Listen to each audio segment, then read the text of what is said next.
Maren clicked confirm purchase late on a Thursday night. $60 down, the rest split into 3 more payments. Harmless, right? That's what she told herself the first time. And the second time.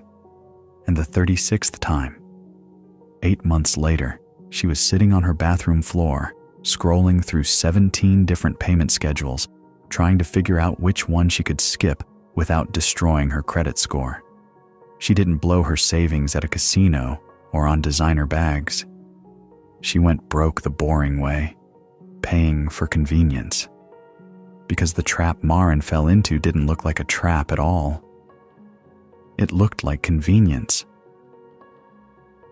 Maren was 24, living in a 1-bedroom apartment in Portland. The kind of apartment where the rain tapped the window so constantly from October to April that silence actually felt louder. She worked freelance as a graphic designer. Decent clients, decent pay when the work came in. The problem was the when. Some months she'd clear $3,000. Other months she'd be refreshing her inbox at midnight, watching her checking account drip towards zero, waiting for a project brief that wouldn't land until the following week. Her rent was $1,400. Phone, internet, basic health insurance ate another $350. That left whatever was left, and whatever was left had to cover everything else. She was used to it. She'd been doing this since she graduated. She knew how to stretch $1 until it snapped. Her apartment was small, but she liked it. She had a second-hand couch, a desk shed built from IKEA parts, and a cheap coffee maker that rattled violently on the counter. It wasn't glamorous, but it was hers. She was proud of that. She didn't owe anyone anything. That changed on a Thursday night in October. She was ordering a new drawing tablet online. Her old tablet had a spiderweb crack across the screen, and it had started glitching mid-project, costing her hours of rework. She needed it for work. At checkout, there was a little banner at the bottom. Bright green, friendly font, pay in 4, no interest, no catch. She stared at it for maybe 5 seconds. The tablet was $240, or, as the banner cheerfully pointed out, just $60 today. $60 she had, $240 she didn't. Not that week. Anyway, she clicked the button. And look, nothing bad happened. She got the tablet 2 days later. The first payment went through, the second one 2 weeks after that. Easy, painless. She barely noticed. The tablet was a legitimate purchase. She needed it. The BNPL just made it easier. But the ease of it, the way the money seemed to evaporate without pain, it loosened something. Made spending feel like it didn't count. That's how they designed it. You're not supposed to feel it leaving. The second purchase was a jacket. $90, split into 4. She needed a new winter coat anyway. Portland in November sends rain sideways, and the wind cuts through anything thinner than wool. The third was a pair of noise-canceling headphones because the neighbor's dog barked from 6 a.m. to noon every single day, and she couldn't concentrate. Each time, the math made sense. Each time, the payments were small enough to feel invisible. Then came the purchases that didn't make sense. A set of ceramic mugs she'd seen on Instagram. Her old ones worked fine. 2 pairs of boots when she already had a pair that fit. A skincare set her friend recommended that she used twice and forgot about. A weighted blanket. A standing desk converter she told herself would help her back, but mostly just sat there collecting dust. By December, she'd made 11 purchases across 3 different apps. Her apartment looked like a lifestyle blog post. Her phone buzzed with payment reminders like a heartbeat she was learning to ignore. Here's the thing about those small payments. They stack. $60 here, $30 there, It doesn't look like debt until you open the apps and realize you owe $2,000 on things you don't even use.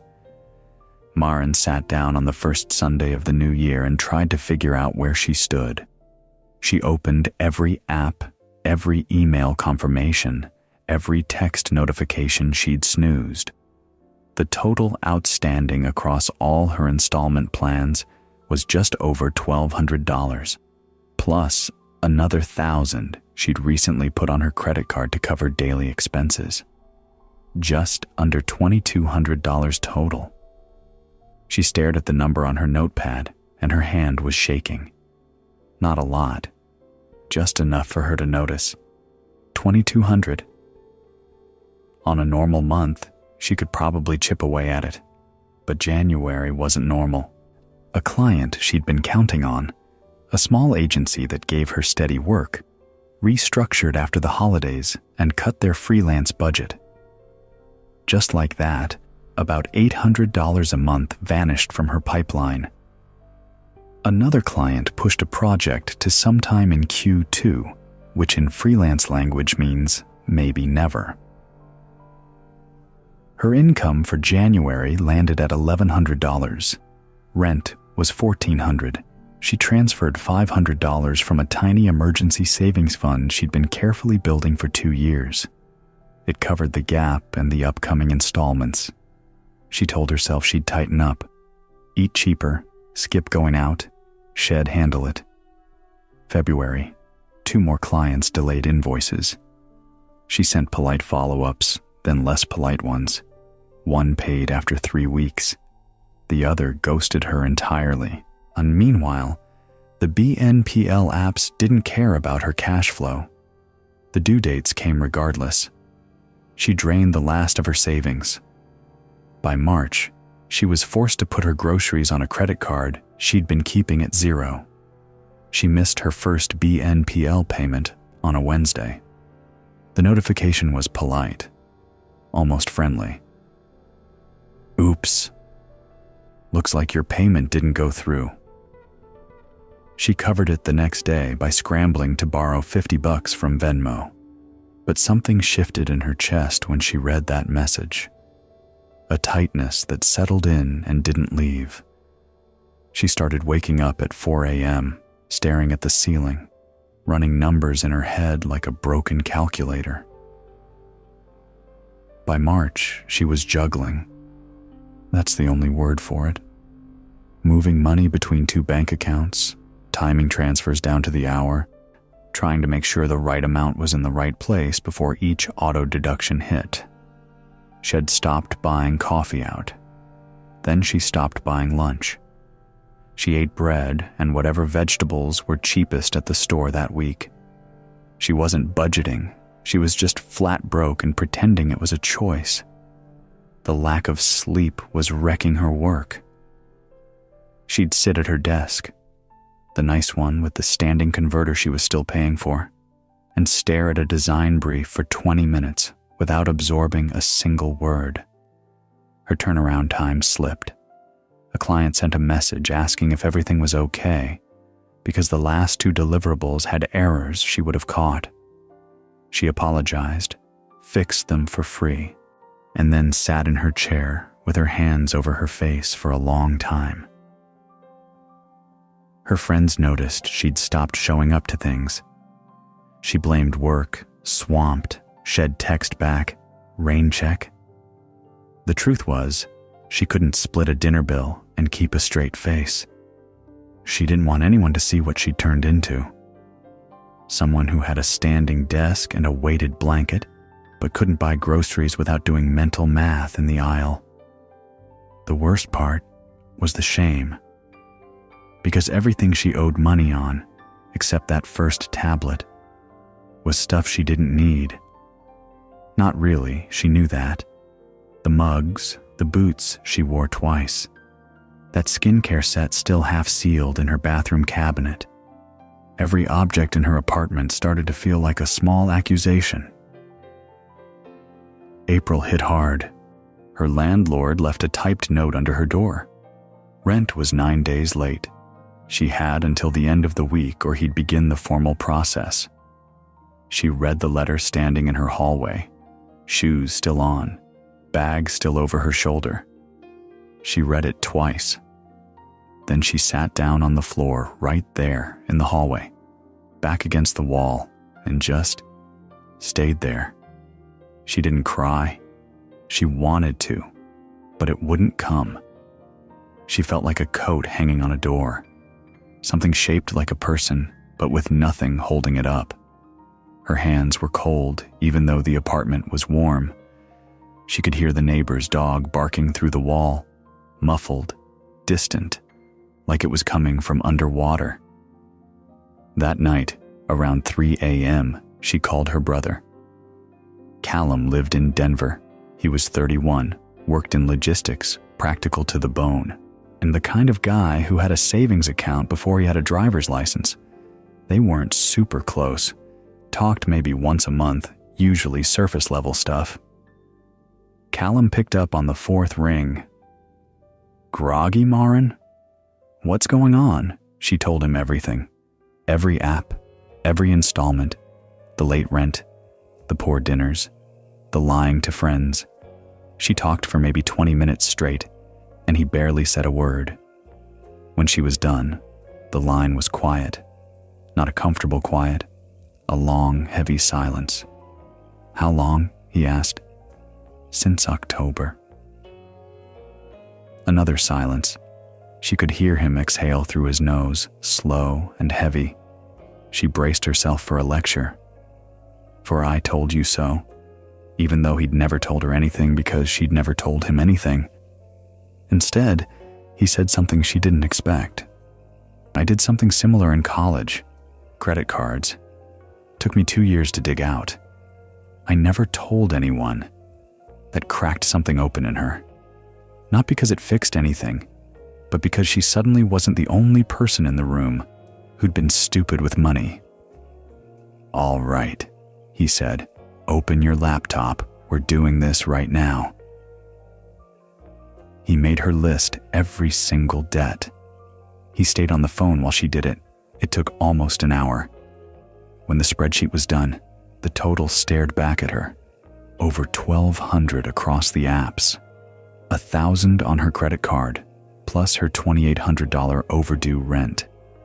She was crying by then. The tired kind. The kind that just leaks out because you've been holding everything so tight for so long. Callum sighed. "I'm transferring you the $2,800 for the rent tomorrow. I am not letting you get evicted. Callum, I can take..." "It's a loan, not a gift," he cut her off. "And you're going to pay me back every cent. But you have to actually fix the root problem. You're not dying, you're just broke. There's a difference, and broke is fixable." He paused. "But you have to actually fix it. Not just say you will." That line stayed with her. Broke is fixable. It didn't feel true in that moment. But she wrote it on a sticky note and put it on her monitor anyway. The next morning, she started. She posted the standing desk converter on Craigslist for half what she paid. 3 people messaged her. The first one didn't show up. The second tried to talk her down to $20. The third actually came and handed her cash. $65. She stared at the bills in her hand. $65 wouldn't make a dent in the $1,700 she owed, but it meant she could buy groceries for the next 2 weeks without running her credit card. That was the new rule. Sell things to survive, use actual income to kill the debt. The headphones went next. Took 5 days to sell. The boots. 1 pair sold, the other pair nobody wanted, so she donated them. The mugs she posted for $15. Each sale was small and slightly humiliating. She was unraveling her own lifestyle, 1 Craigslist listing at a time, putting every dollar into a literal envelope for food so she could throw every paycheck at her spreadsheet. She emailed 2 former clients she'd been too proud to follow up with and asked about outstanding invoices. 1 paid within 3 days. She almost cried when the direct deposit notification came through. She picked up a rush job designing menus for a restaurant chain. Boring work, repetitive, the kind of thing she would have turned down 6 months ago. But it paid up front, and up front was the only language she understood now. She called each BNPL company and asked about hardship options. One of them offered to pause a payment. Another let her restructure the remaining schedule. The third one's customer service rep sounded like he was reading from a script, gave her nothing, and she hung up feeling worse than before. But she'd made the call. That counted for something. May was brutal. She worked constantly because she said yes to everything. Business cards, social media templates, a logo for a guy who kept changing his mind every 2 days. She ate simply. She went for walks in the Portland rain because it was free, and the sound of water on her hood drowned out the noise in her head. June was slightly less brutal. Every 2 weeks, she knocked out another installment. She kept the spreadsheet updated. Callum texted her every Sunday asking for a screenshot. She hated that at first. It felt like being monitored, like she was a kid showing her report card. Then she started looking forward to it. There was something about having someone else see the numbers go down that made it feel real, like it wasn't just happening inside her own anxious head. July. She started sleeping through the night again. Most nights, she stopped doing math in her dreams. By late October, after taking on a weekend shift at a local coffee shop just to have guaranteed cash, she'd finally paid off the apps and the credit card. She was still paying Callum back, but the suffocating weight was gone. The last app payment was $31 to clear the final late fees and restructured balance of that stupid skincare set she'd bought back in December. She watched the confirmation screen for a long time. A little green checkmark, "You're all caught up." As if she'd just been running slightly behind, instead of drowning. She closed the app and deleted it. That evening, she sat on her second-hand couch, the one she'd had before any of this started, and just breathed. Her apartment looked different now. Emptier. She'd sold a lot of the stuff she'd bought on installments. The walls had marks where the monitor mount used to be. The corner where the standing desk converter sat was just a corner again. But it felt cleaner, like she'd taken out the trash after letting it pile up for months. She texted Callum. "Apps and credit card are officially at 0. You are now my one and only creditor." He wrote back, "Good, now keep it that way. And don't be late on your monthly installment to me." That was it. Done. The kind of ending that doesn't feel like anything at all. Maren didn't become some kind of financial guru after that. She didn't start a blog or a podcast about money. She just started paying attention. Before she bought anything, she'd ask herself one question: can I pay for this right now in full without flinching? If the answer was no, she closed the tab. Maren learned a harsh truth that year, one she would never forget. Those apps made her feel like she could afford things, but affording something and being able to click a button are two completely different things. The buy now, pay later model isn't going anywhere. It's growing. The apps are getting sleeker, the checkout integrations are getting smoother, and the marketing keeps whispering that same sweet lie. It's just 4 easy payments. And for some people, maybe it works fine. Maybe they track everything and never miss a beat. But for Maren, and for a lot of people like her, it was a slow motion fall disguised as a shortcut. There was no massive financial crash, just a slow bleed of $20 installments until she had nothing left. If any of this sounds familiar, if you've been scrolling through due dates at 1 a.m., if you've been eating light so a payment can go through, If you've been telling people you're fine while something heavy sits behind your ribs that you can't name, just know you're not the only one. And broke is fixable, it really is.